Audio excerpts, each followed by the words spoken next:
Hello everyone, Serenity here. I want to welcome you to Down Home Crypto. Now in this episode, we're going to continue our journey from zero to hero by learning about a dApp. Well, what is a dApp? Essentially, it's an application that runs on a decentralized network. Well, what does that mean, right? Well, stay tuned and we'll talk all about it and you'll understand what the difference between an application and a dApp are. But first, if you would, please do me a huge favor. Take a moment, like this video, subscribe to the channel, and click that bell notification so you're alerted every time I upload a new video. Some of this information can be time sensitive.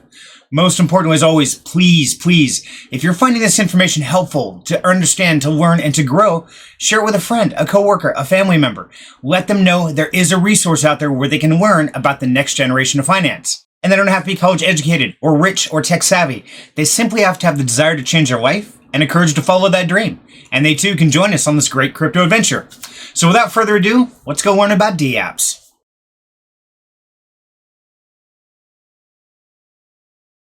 Now, before we get started on dApps, let's make sure everybody knows what an app is. Well, an app stands for application. Essentially what that means is on your electronic device, like shows here, one of these is going to connect with a central server, okay? And that is what the application does. If you're trying to order a pizza, you go out here on your cell phone, you download their app, and then you put in your information that sends it directly to them. That tells them, hey, send this information over here to this particular pizza store down here, and they make your pizza. And then when you show up, it's ready to go. But what happens if this central application goes down? Or what if you're downloading something like a movie or a book or something that's a lot bigger in size to where one line of communication is just not the most efficient? That's when we start talking about a dApp.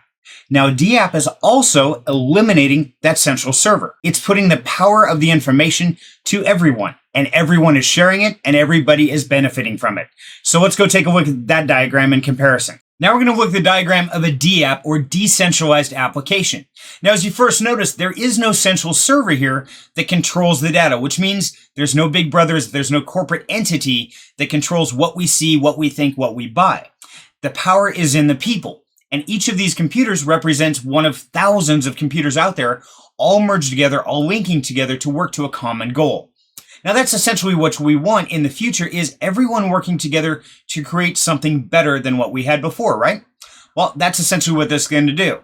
Now the other factor here is that there's no one central server to attack. So if somebody were wanting to go in and corrupt the data or do something malicious or steal something out of it, well, they can't because no one person has it. To give you a really simple example, let's say we wanted to go out to this server and we wanted it to write out the numbers 1 through 10 for us, okay? Really simple. Well, essentially in a decentralized application, this computer up here, he would have number 1, 2, and 3. This one over here, this would have number 3, 4, and 5. This one here, this would have 5, 6, and 7. This one would have 8, 9, and 10. This one would have 10, 1, and 2. And so no matter what computer got shut down or corrupted or fell off the network, there would always be the ability to get those numbers 1 through 10 from the power of all of them combined.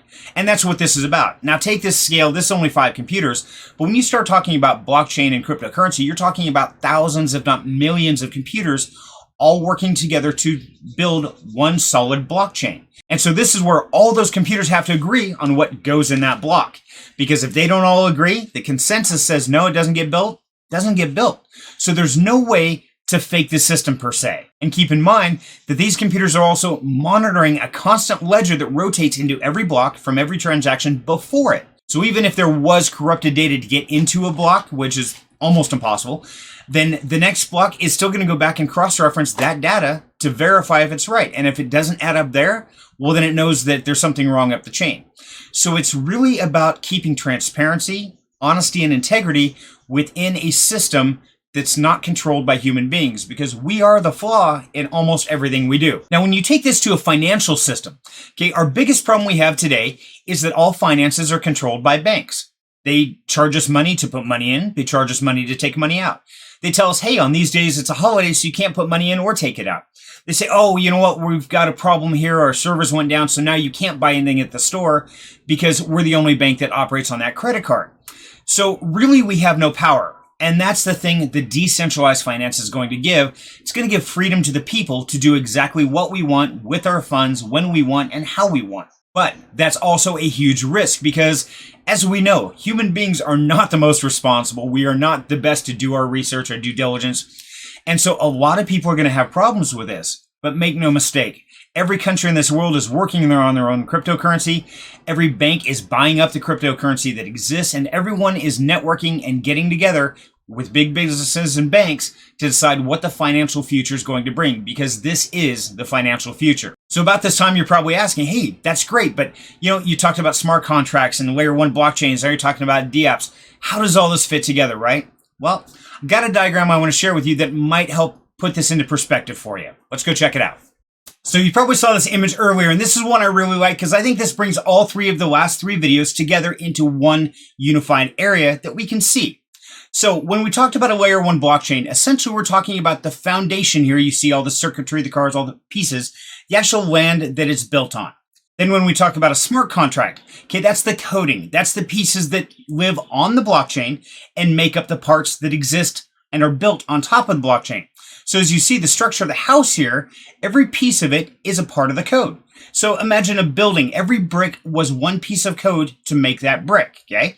Now those bricks are assembled together to make a dApp, or a decentralized application built on top of the blockchain, powered by smart contracts that we get to interact with, and it does the total transparency only based on the code, not based on human factors, but literally in a set of code that's already been audited, checked, and is being monitored by millions of computers.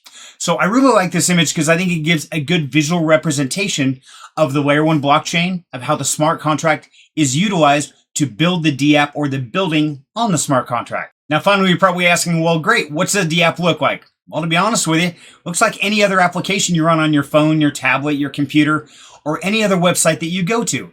It can look like a shopping network. It can look like a bank. It can look like an exchange. It can look like a place to order a pizza. Whatever you can program in a smart contract, it can absolutely run it. The biggest thing to comprehend is it's really no different than the other applications, except the one key factor. There is no central server of ownership. It's powered by the people, owned by the people, with transparency on the blockchain. So I hope this helps understand a little bit more about what a dApp is, and I want to thank you so very much for your time. And until next time, have a great night.